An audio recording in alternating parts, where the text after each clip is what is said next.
اللهم صل على المصطفى حبيبنا محمد عليه السلام۔ اور آقا کریم نے ارشاد فرمایا جس نے میرے ساتھ پیار کیا کل جنت میں وہ میرے ساتھ ہوگا۔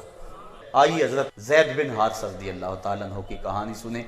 یہ حکیم بن حزام ان کو منڈی سے خریدتے ہیں اور اپنی پھپھی حضرت خدیجہ الکبریٰ کو یہ غلام تحفہ دیتے ہیں۔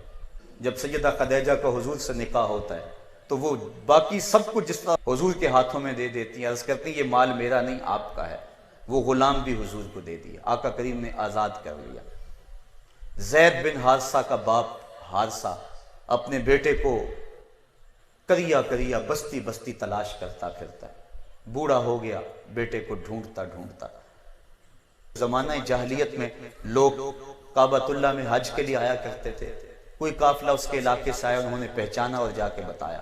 حارثہ اور اس کا بھائی کعب دونوں مکہ المکرمہ، ابھی حضور نے اعلان نبوت نہیں فرمایا تھا۔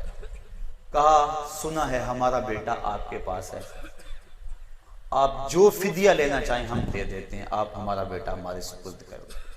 آقا کریم نے فرمایا میں بیٹے کو بلاتا ہوں، اگر وہ تمہارے ساتھ جانا چاہے گا تو میں فدیہ نہیں دوں گا، اور اگر وہ نہ جانا چاہے تو میں فدیے کے لیے اس کو تمہارے ساتھ بھیج نہیں سکوں گا۔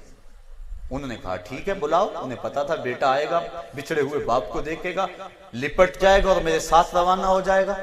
جب حضرت زید بن حارثہ آئے، باپ کو دیکھا، پہچان لیا، محبت کی، باپ نے باہوں میں لیا اور خوب رویا اور پھر کہا زید ہمارے ساتھ چلو۔ کہا یہ در تو نہیں چھوڑ سکتا، یہ چوکھٹ تو نہیں چھوڑ سکتا، اور کہا ابا جی کبھی دل اداس ہو جائے تو ملنے آ جایا کرو، یہ چوکھٹ تو میں مر کے بھی نہیں چھوڑ سکتا، تمہاری زلف کے قیدی نرالی شان رکھتے ہیں، کبھی مانگا نہیں کرتے رہے آئی یا رسول اللہ۔ کہا میں تو یہ چوکھٹ نہیں چھوڑ سکتا۔ اب حضرت زید بن حارثہ کے والد اور ان کے بھائی کعب پریشان ہو گئے کہ یہ بیٹا ہے، ہمارا نسب ہے، اور کیا بول رہا ہے۔ کہا بیٹا تم کیا کہہ رہے ہو؟ کہا ابو اللہ کی قسم مجھے ماں باپ سے زیادہ پیار اس گود میں ملا ہے۔ اور پھر حضور نے حضرت زید کی جب اس محبت کو دیکھا، اپنی باہوں میں لیا اور سمیٹتے ہوئے کہا لوگو آج کے بعد زید میرا بیٹا ہے، اور فرمایا میں اس کا وارث ہوں اور یہ میرا وارث ہے۔ جب حارثہ نے اس منظر کو دیکھا تو وہ کہنے لگا اب مجھے پریشانی نہیں ہوگی، گھر سے زیادہ محبت زید کو تو مصطفیٰ کی چوکھٹ پہ ہے۔ آؤ تمہیں ایک اور پیار کی کہانی سناؤں، محبت کا ایک اور قصہ سناؤں۔ اللہ کے محبوب علیہ السلام حجرہ عائشہ سے نکلے اور منبر پہ تشریف فرما ہوئے، صحابہ منتظر ہیں، آقا گفتگو کا آغاز کرنے لگے۔ ابھی الفاظ کی ترتیب ہی بن رہی تھی کہ ایک سمت سے رونے کی آواز آئی۔ صحابہ دائیں بائیں دیکھتے ہیں، رونے والا نظر نہیں آتا۔ پھر اچانک دیکھا کہ ایک سمت کھجور کا خشک تنا ہے جس سے سسکیوں کی آواز آ رہی ہے۔ آج پہلے دن حضور منبر پہ بیٹھے تھے، پہلے اس تنے کے ساتھ ٹیک لگا کے واز کیا کرتے تھے، کبھی حضور اس کے اوپر ہاتھ بھی رکھ لیتے۔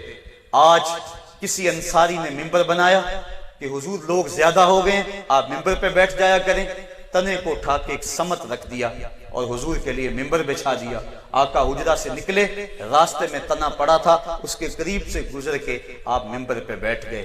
اس کو جدائی کا منظر گوارا نہ ہو سکا۔ فصاح النخلۃ سیاح الصبی، وہ کھجور کا تنا اس طرح روتا ہے جس طرح بچہ بلک کے روتا ہے۔ بلکہ حضرت جابر رضی اللہ تعالی عنہ سے روایت ہے، وہ فرماتے ہیں کہ کہانین ناقۃ الخلوج، جس طرح اونٹنی کا بچہ بچھڑ جائے اور وہ چیخیں مارتی ہے، ہم نے اس کو اس طرح روتے ہوئے دیکھا۔ اور بخاری شریف کے اندر روایت ہے کہ اس قدر رو رہا تھا صحابہ کو لگتا تھا کہ پھٹ جائے گا۔